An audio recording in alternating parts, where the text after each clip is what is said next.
crítico literário e professor auxiliar, afeto ao Departamento de Ensino e Investigação Científica de Letras Modernas na Escola.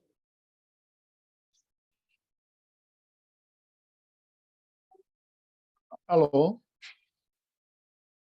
Alô?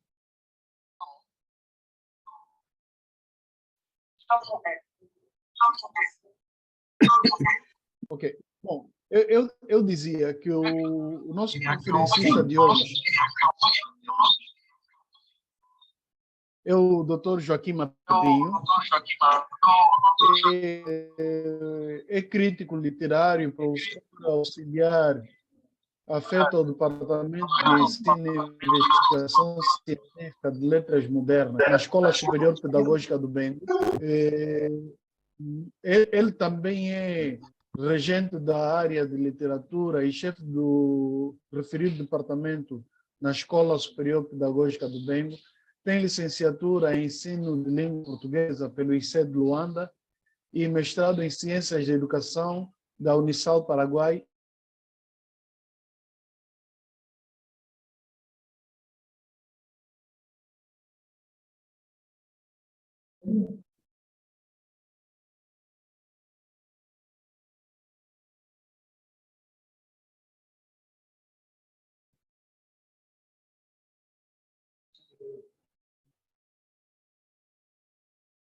Minhas senhoras e meus senhores, estamos com problemas também para ouvir o nosso moderador.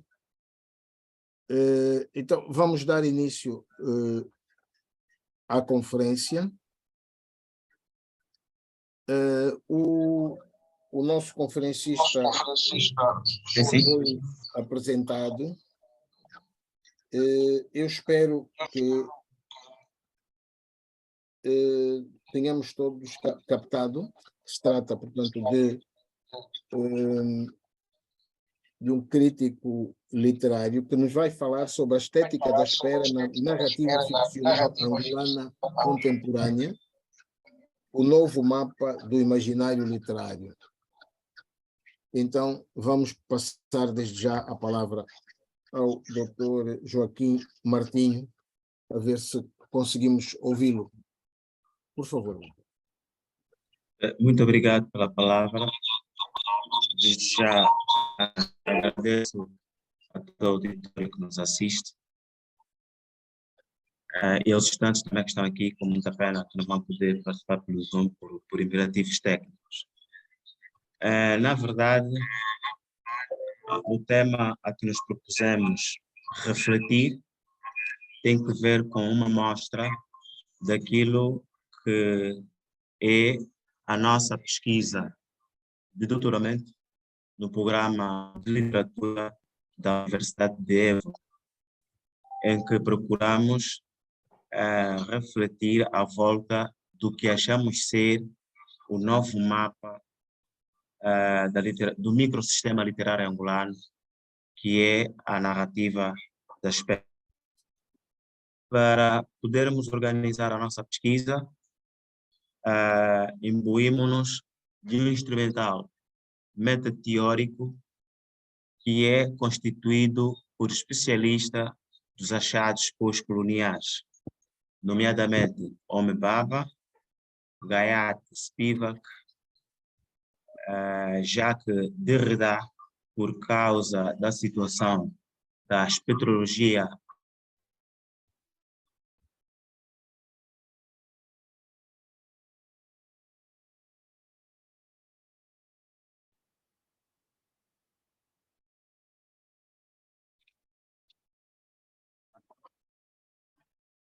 por causa da filosofia da história, sobretudo no que tem que ver com as ressignificações dos eventos que nas obras constituem, por via da matéria social, matéria ficcional.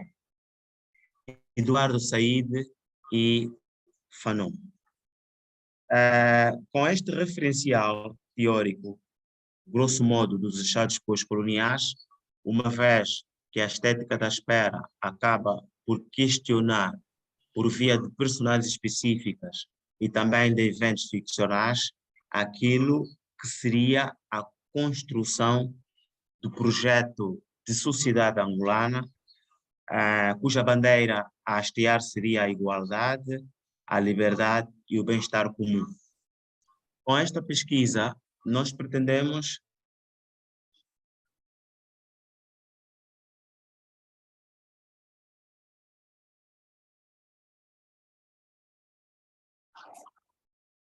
o novo mapa, o novo fazer literário da contemporaneidade angolana, também analisar os vetores da discriminação sociopolítica e econômica, por fim, fornecer subsídios para análise e compreensão do manancial literário que denote essa nova estética.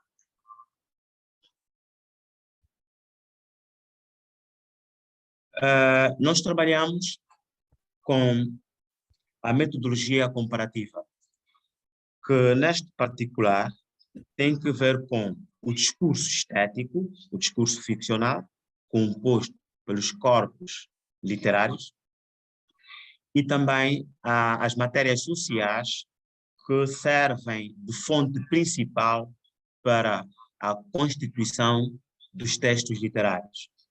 Ora, em se tratando de um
Opa.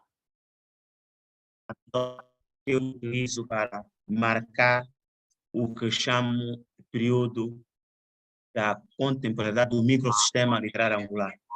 Tem que ver com a paz afetiva, 2002. Aqui coincidido, então, o tempo cronológico, 2002, com o novo período literário, que nós denominamos ser a contemporaneidade literária angolana. Para começar a análise, para despertar o debate, eu começo por analisar a estrutura paratextual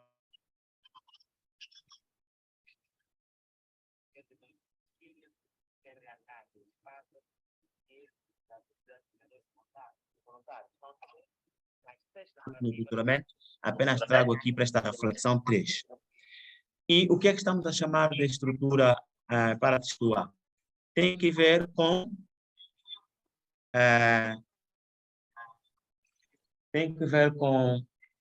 os traços que ladeiam os próprios textos literários. Por exemplo, na obra Noite de Vigília, a partir do título Noite de Vigília, nós já começamos a perceber o que, no plano denotativo, indicia o que chamamos de estética da espera. Uma vez que vigília é o período intermitente entre o sono e o despertar. E quem leu Noite de Vigília consegue perceber que, através das pessoas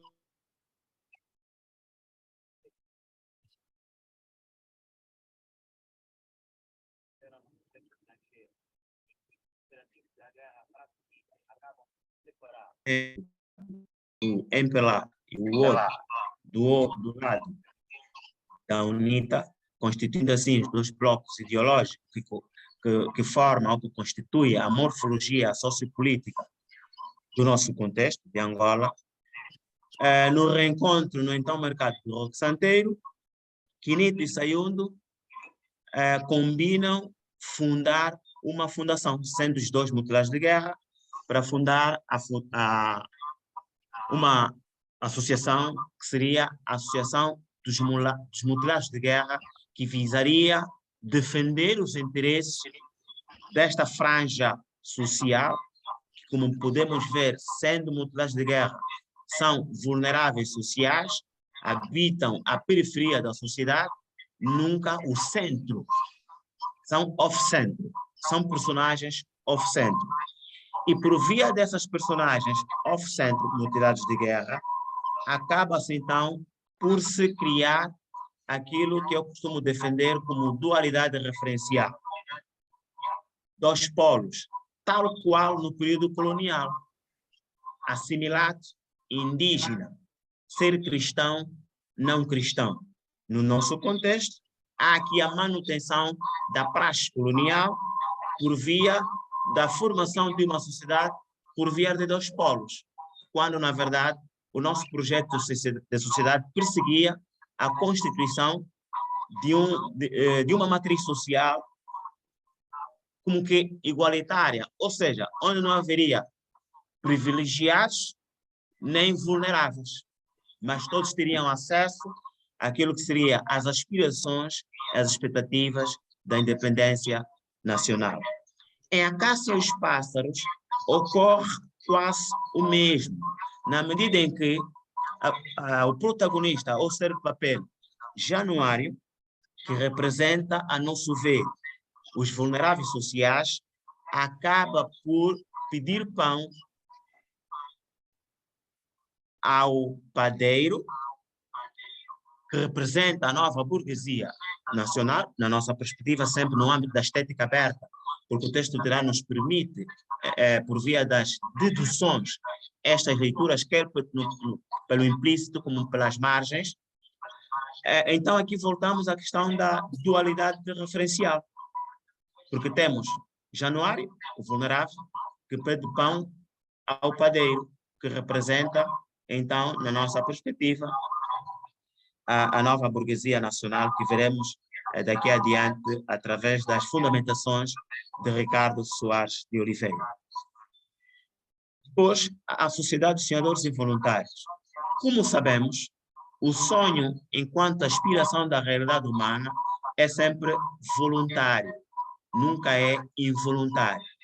Em A Caça e os Pássaros se constituem involuntários porque os personagens para os quais José Eduardo Agualusa dedica a sua narrativa, e isso está grafado logo na dedicatória da sua obra, por isso que estamos nas estruturas paratextuais, são os seres do plano real que em Angola foram conhecidos no caso 15+2, ou melhor, 15+2, os chamados refúgios, aos quais Agualusa denomina como novos sonhadores da sociedade angolana, que Jacqueline dos Santos, a estudiosa brasileira, na sua tese de doutoramento, considera-os como os presos políticos da Nova Angola. Aqui, mais uma vez, havendo presos políticos no plano ficcional que refratam os ativistas do processo 15+2, acaba por haver também a manutenção ou a reprodução ou a reformatação da praxe colonial, que era coartar as liberdades. Quando no nosso projeto social, a liberdade ou as liberdades seria uma das matrizes. Ora, então aqui o que é que nós temos? Temos a tal estética da espera, na medida em que, embora tenhamos feito o percurso colonial até a independência nacional, é como que nunca tivéssemos feito esse percurso, nunca tivéssemos chegado à independência nacional e que ainda aguardamos pela realização na vida dos cidadãos do plano real, cuja metonímia é representada no plano ficcional pelas diferentes personalidades, pelas diferentes personagens ou seres de papel que informam as narrativas em reflexão. E aqui, então, acaba por não haver a realização daquilo que seriam os chamados sonhos diurnos, ou seja, a utopia concreta, quer dizer, a realização das expectativas e das aspirações da independência nacional na vida de cada cidadão. Ora, em Noite de Vigília, por exemplo, ainda ao nível do paratexto, nós temos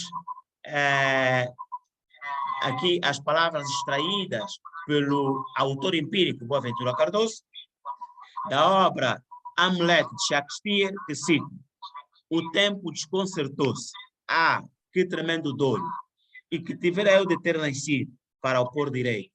A desconcertação do tempo, na nossa perspectiva, tem que ver com o desrumo que se deu àquilo que seria a carruagem da constituição do projeto social angolano.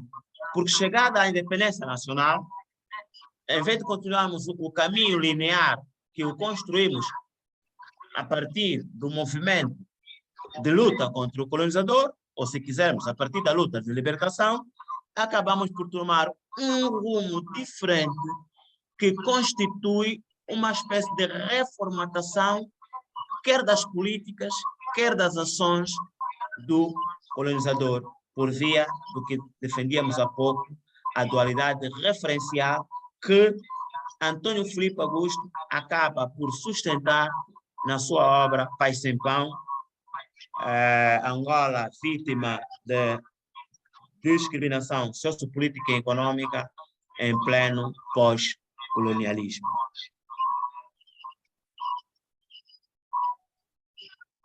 Ora, em A Sociedade de Cidadãos Voluntários, como dissemos há pouco, o refratário do processo dos 15 mais 2, acabamos por ter presos políticos da Nova Angola, os chamados sem voz e sem vez, que são representados por esses seres de papel. E é tão curioso que, no prólogo da obra A Sociedade de Cidadãos e Voluntários, temos o seguinte fragmento, que retiro de um dos blocos iniciativos, ou se quisermos, de uma das personagens. Estamos à tua espera. Temos que terminar o que começamos. A luta continua. Página 277. Este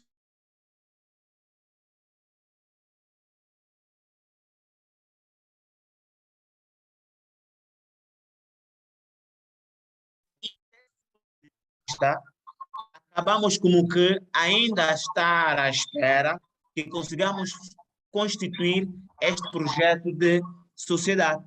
Por isso é que nós denominamos essas narrativas que acabam por questionar ou problematizar o atraso pela consumação do projeto social angolano de narrativa da espera, cuja estética que acaba por redirecionar ou mudar o curso da bússola literária angolana, costumamos denominar de narrativa da espera. E essa narrativa da espera, no plano simbólico, aqui, quando faço referência ao plano simbólico, estou a fazer referência às próprias narrativas que constituem o corpo da nossa pesquisa, acabam por demonstrar aquilo que é o processo de uma sociedade de grupos e passa a não ser uma sociedade homogênea, porque há dualidade referencial e porque o acesso às aspirações, quer as aspirações, como as expectativas da independência nacional acabam por ser privadas. Apenas um grupo tem acesso a isso e os textos literários acabam por demonstrar ou refratar no seu construto. E é curioso que eu vou insistindo na dualidade referencial. E a isso, o presidente João Lourenço, numa das suas comunicações, faz referência ao seguinte, de que o interesse nacional tende a estar acima dos interesses dos grupos, para que prevaleça a defesa do bem comum.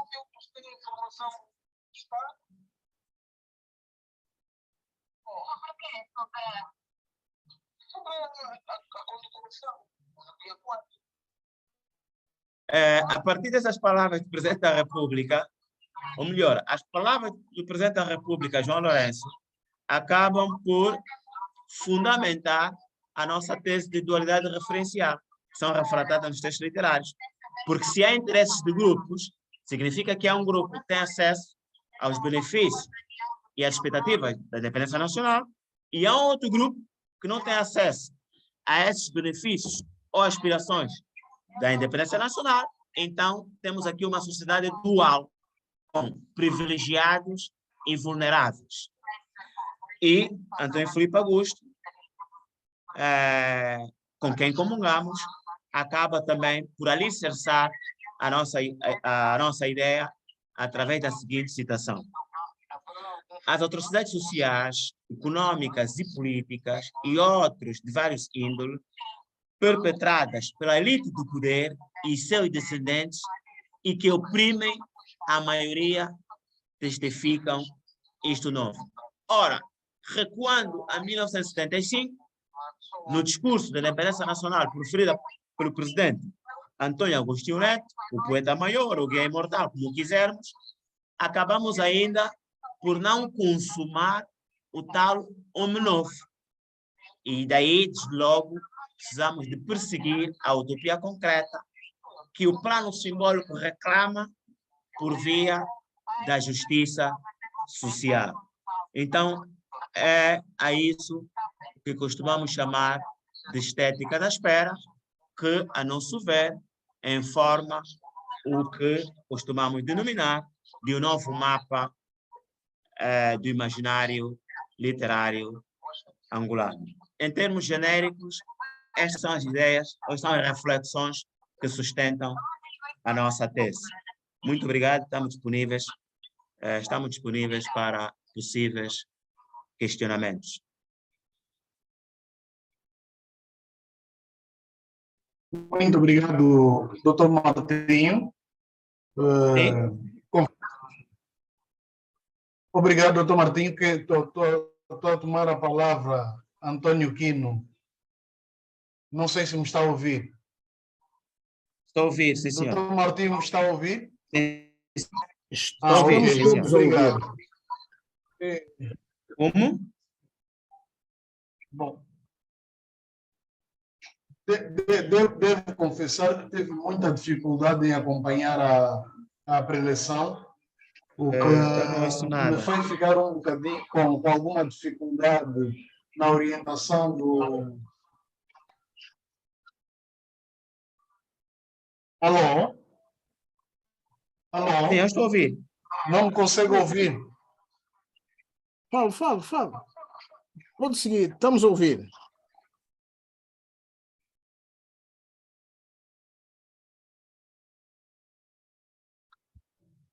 Bom, então, sendo assim, vamos pedir a intervenção dos presentes. Pedimos desculpa porque, de facto, há zonas de Luanda em que está a chover e parece que há problemas com o acesso à internet.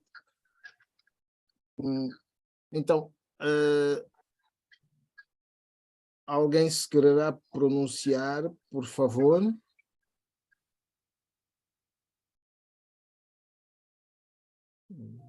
Nós temos aqui dois confrades, Boaventura Cardoso e Roderick Neone. Certamente, pois, o Quino também haveria de se pronunciar, mas... então, vamos passar a palavra ao confrade Roderick Nerone. Por favor.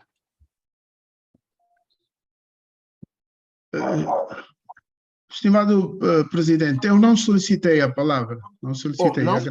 Não, não. Pareceu-me. Agradeço a disponibilidade, Ok. mas estou a acompanhar. Muito obrigado, caro Obrigado embaixador. pela gentileza. E obrigado pela presença também. Sim. Muito obrigado. Então, vamos saber se o confrade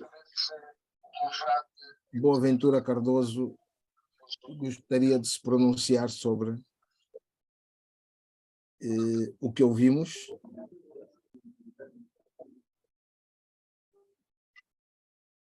Não. Antônio Quino.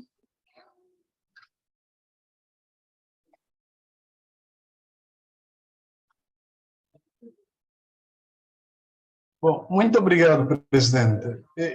Tal como eu estava a fazer referência, por causa da instabilidade do sinal, praticamente não tive a oportunidade de acompanhar a preleção do estimado Dr. Martinho, que me coloca numa posição indelicada mesmo para comentar ou até para dar alguma contribuição em relação àquilo que foi dito. Portanto, nessa altura, fico a norte daquilo que poderia ser a conferência. Mas vejo aqui que o confrade João Fernando André pede a palavra, mas agora perdeu também. Sim, perdeu o seu vídeo. Não sei se está com a imagem ligada ou não. Está, sim, senhor. Já está disponível.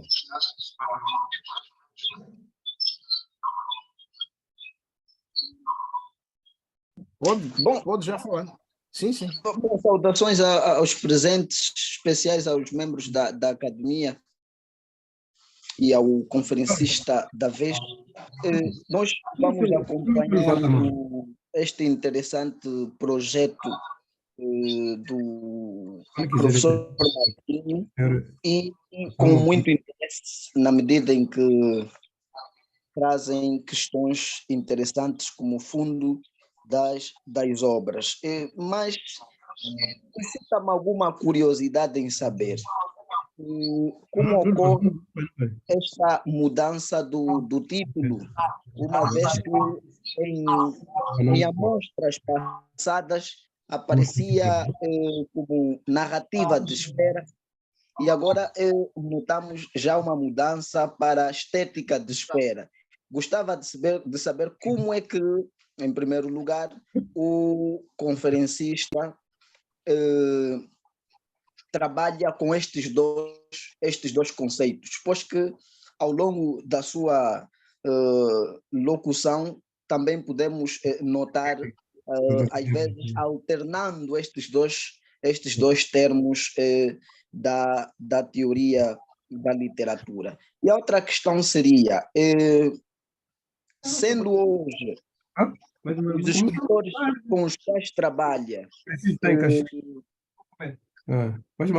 elementos a mãe está a chegar. Depois muito ligados às estruturas governamentais, como é que estes sujeitos narrativos, assim os podemos considerar, ou os narradores que não têm nada a ver com os autores, processam? Há alguma esperança da realização destes sonhos diurnos da utopia ou continuaremos mais tempo nessa espera,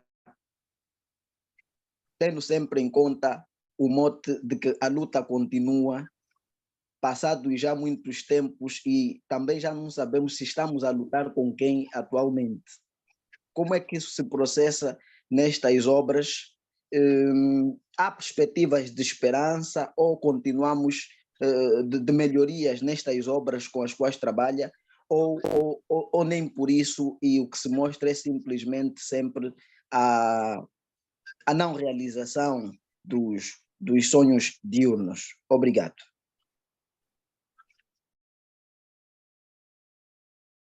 Amigo João Fernando André, deixa-me ver se percebi a sua questão. A sua questão tem que ver com se eu acho que há ou não há ruído. Se eu acho que há ou não possibilidade de realização dos sonhos diurnos, é isso? Não dizia, as obras transmitem estas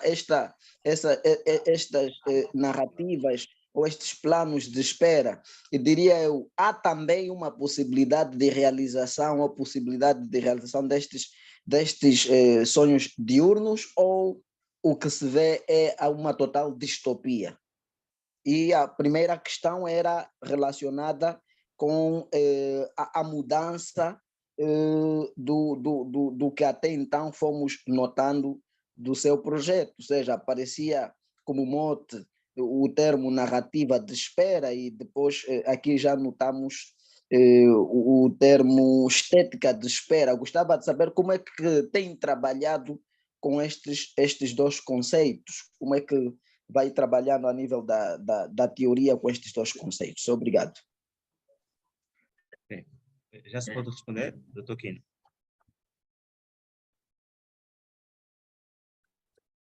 Sim, por favor, por favor. Posso?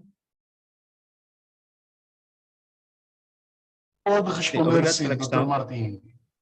Obrigado pela questão, João Fernando André.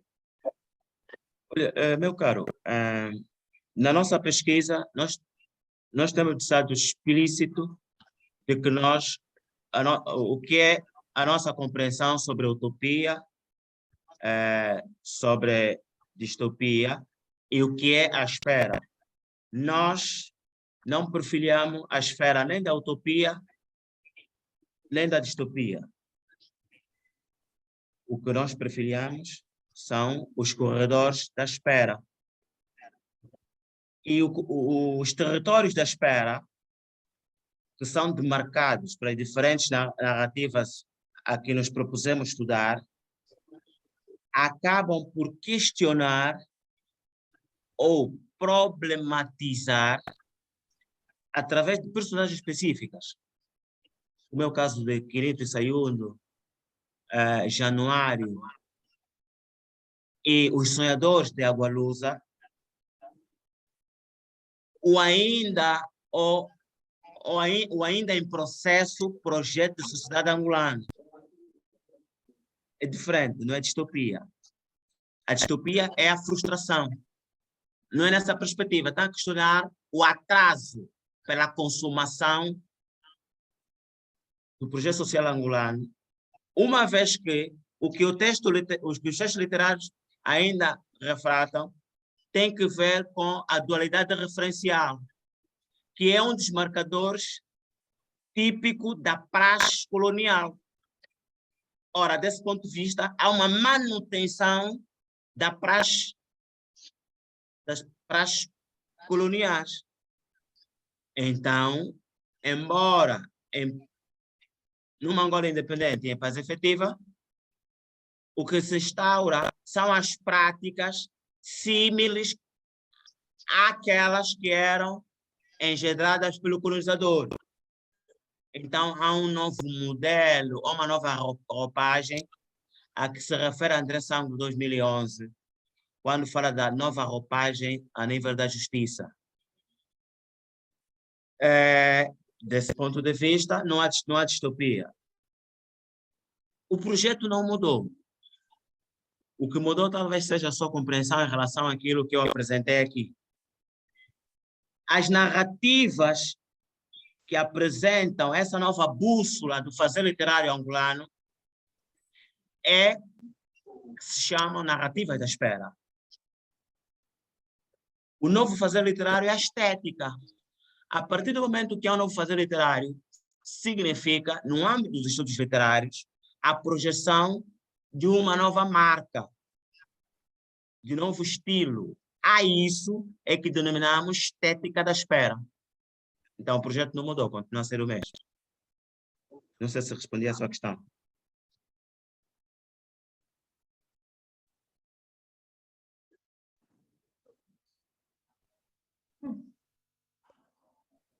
Sim? Eu acredito que Obrigado pela resposta, doutor Marcos.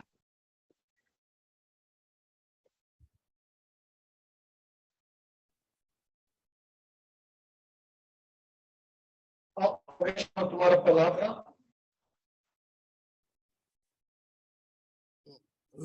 Bom, acho que pois aqui há problemas com as imagens. Mas eu estou a ouvir o Vamos doutor passar a Paulo. palavra a quem? João Fernando André está novamente a pedir a palavra? sim, só para uma questão, um ponto, Pode ligar a câmara, se faz favor?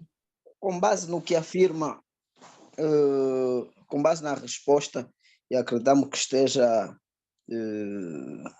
formulada com bons argumentos, mas aparece a perspectiva, estas obras com as quais trabalha, acreditamos que sejam, se calhar, 3 a 4 ou 5 escritores que muito trabalham com estas ideias, são suficientes para, assim, considerarmos um microestilo ou uma corrente?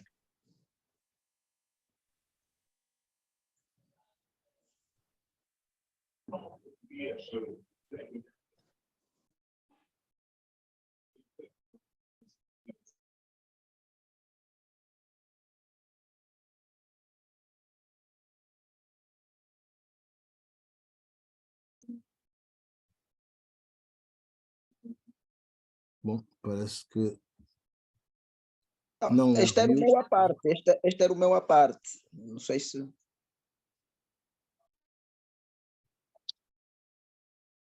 Sim, estamos a aguardar pela resposta. Não se percebeu nada, doutor Paulo Carvalho. Não se percebeu nada. Oh, Chegou com não muito percebeu? ruído. Não, chegou com muito ruído. Pode repetir, por favor? Perguntava eu, acredito que 3 a 4 escritores ou 5 escritores que trabalham nisso. Eu, se calhar, eu vejo já por exemplo, José Luís Mendonça, no Reino das Casuarinas, ainda se os ministros morassem nos Moseques, ainda em Adalberto Luacute, pedidos só no cemitério, uma perspectiva mesmo de distopia depois deste abandono de alguns antigos combatentes, ou antigos companheiros de luta. Então questionava eu, será que com este número de escritores com os quais trabalha, são elementos suficientes para a criação de um microestilo ou de uma corrente?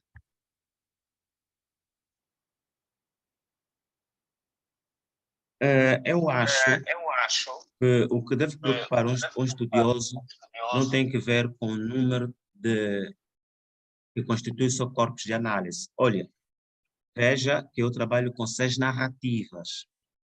E com estas narrativas, eu quero demonstrar, porque é assim que se faz pesquisa, porque a pesquisa é feita por amostragem, que está a emergir uma nova estética literária.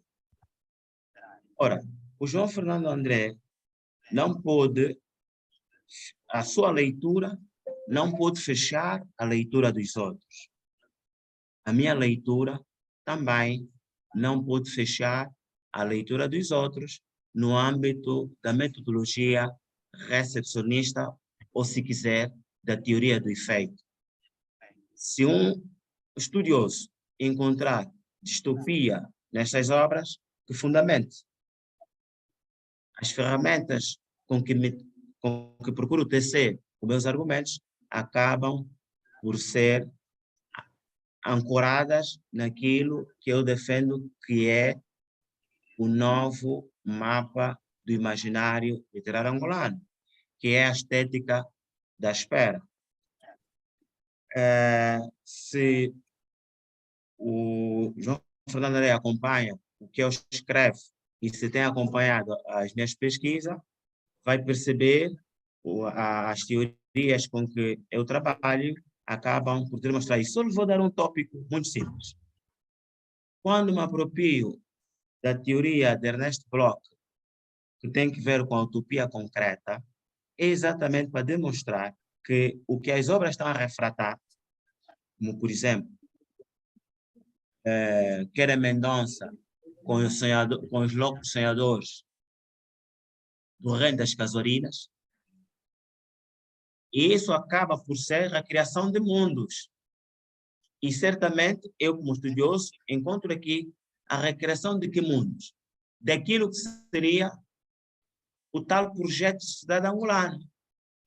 Percebo que em Mendonça, por exemplo, quem dirigiria o Reino das Casuarinas seria a eutanásia, que é uma senhora.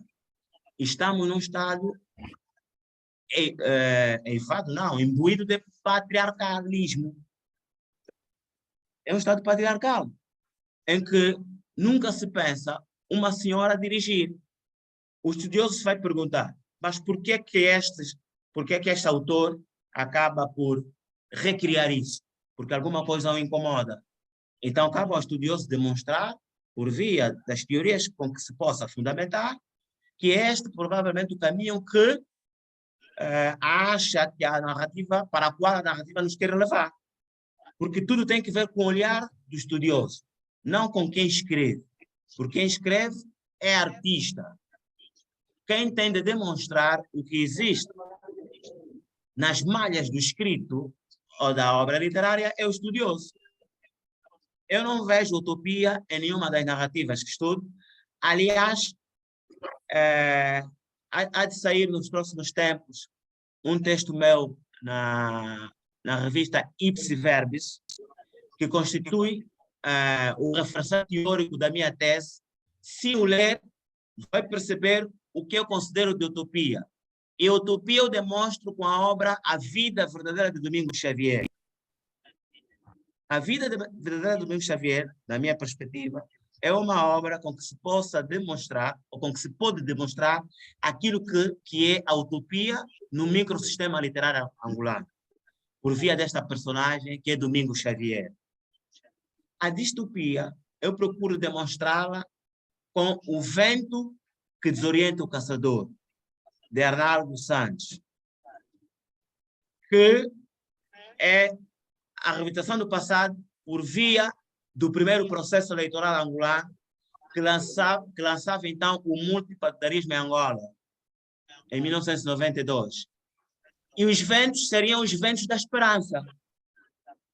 E estes ventos da esperança que não são realizados porque o país volta novamente à guerra, que é refratado no texto literário de Arnaldo Santos, acaba por ser a distopia. Porque Carlos Eduardo, que vê nas eleições, no meu processo eleitoral, como uma fonte de, como que agora chegou a minha vez, por isso é que vai para a Lunda, de modo a praticar a camanga,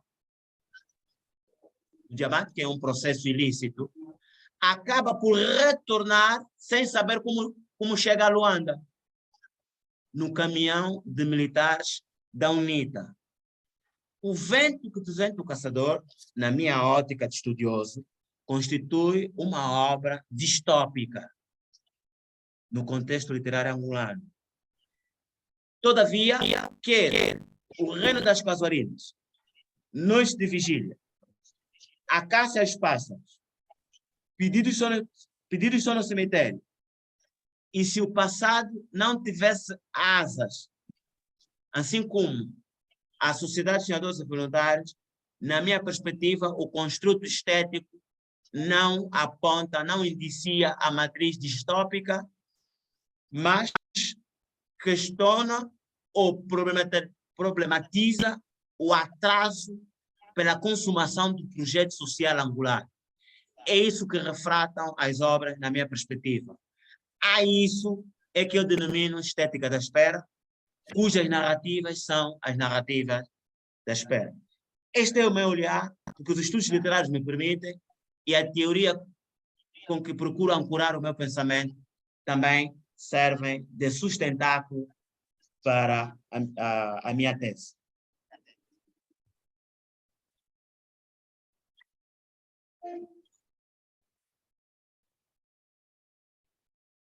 Não sei se respondi à questão.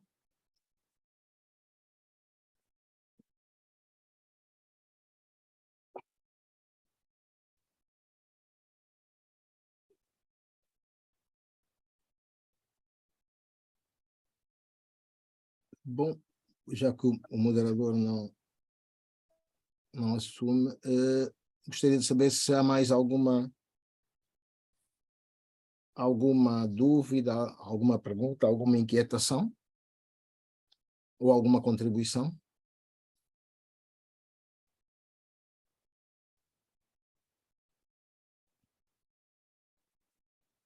Antônio Quino, consegue ouvir ou nem por isso? Opa.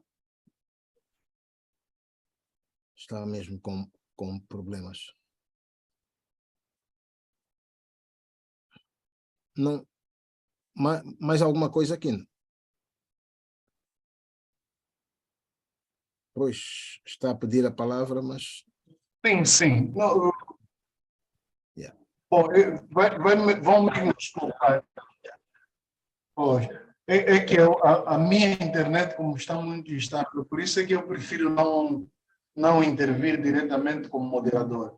Mas eu gostaria de colocar uma questão, se me estiverem a ouvir. Gostaria de colocar uma questão ao conferencista e talvez também pelo avançar da hora seria a última questão, já que ninguém tem mais nada a apresentar. Era só para ouvir do conferencista, do Dr. Martinho, se existe alguma relação, ou ele encontra alguma relação entre a narrativa de espera e a chamada literatura colonial. A narrativa da espera, a última parte da questão não percebi. E a chamada literatura colonial.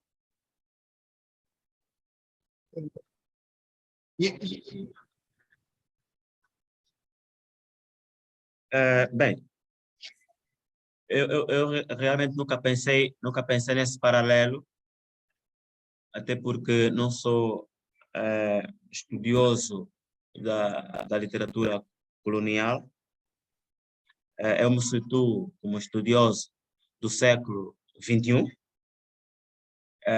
e é aqui no século XXI onde eu me situo, e acho que nos próximos anos continuarei a situar-me aqui, porque eu acho que é o meu território, porque é o território que preenche o escopo daquilo que tem sido, ou daquilo que tem sido as minhas pesquisas. Por isso eu não consigo fazer esse paralelo, porque honestamente nunca pensei nesta relação. Agora, o que a estética da espera denota é tão somente a reprodução ou reformatação no plano factual das praxes coloniais, que são recriadas ou refratadas nas narrativas que constituem o nosso corpus de pesquisa. Isso posso aqui procurar afirmar em função do processamento de leituras que tenho feito das obras. Agora, o paralelo entre a literatura colonial e a narrativa da espera, isso não consigo afirmar porque nunca o fiz. Provavelmente agora que colocou a questão, se calhar vou procurar estudar com um pouco de profundidade a literatura colonial, de modo a procurar aferir o possível paralelo. Desde já, caro secretário da Academia Angolana de Letras, muito obrigado pela dica.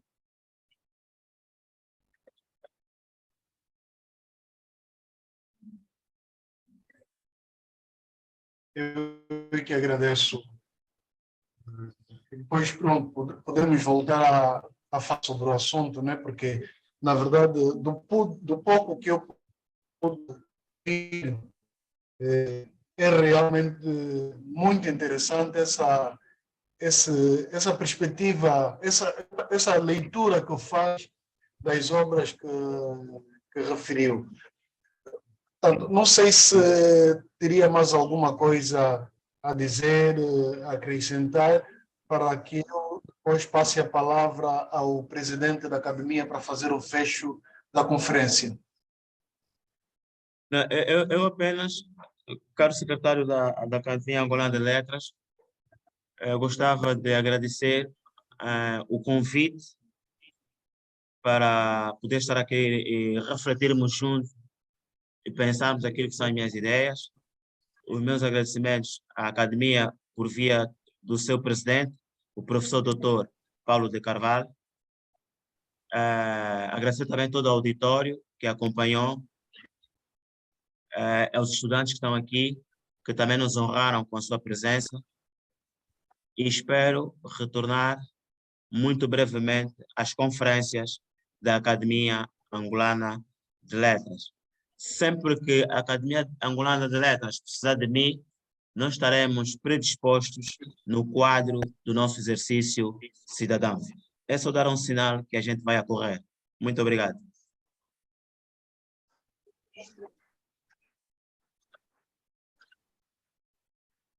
Obrigado mais uma vez, nós, a Academia Angolana de Letras, por nos ter honrado com essa conferência. E passaria então a palavra ao presidente da Academia Angolana de Letras,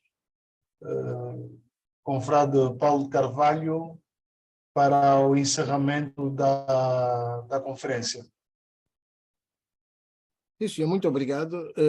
Agradecemos a presença dos nossos confrades e dos demais. Pedimos desculpa porque, pronto, hoje de facto as coisas não correram muito bem. Calhou uma vez mais o facto do nosso conferencista estar em Caxito, tal como já tinha ocorrido em janeiro, e, portanto, não se realizou a conferência naquela altura. Alterámos, mas depois por uma infelicidade familiar também não pôde, e agora tivemos estes problemas no início, pedimos desculpa por isso. Temos de cuidar para no futuro, pronto, evitarmos, depois dos contratempos que tivemos no caso do Luís Fernando, que estava em Cabinda também, e o tempo não estava também muito bom. Nessas alturas, pronto, há problemas com a internet, mas não é só com a internet. Quem vê televisão por cabo também sabe, não é? Sabe o que é que ocorre quando há problemas com o tempo, né? Chuva e não só. Portanto, as nossas sinceras desculpas. Quanto às próximas semanas, já dei a conhecer quais são as conferências programadas para o mês.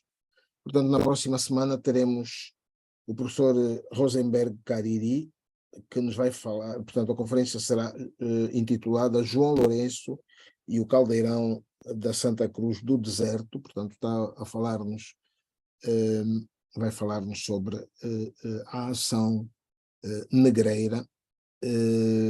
A conferência será moderada pelo nosso confrade Carmo Neto. Muito obrigado a todos pela presença. Esperamos voltar a ver-vos proximamente. Muito obrigado. Obrigado.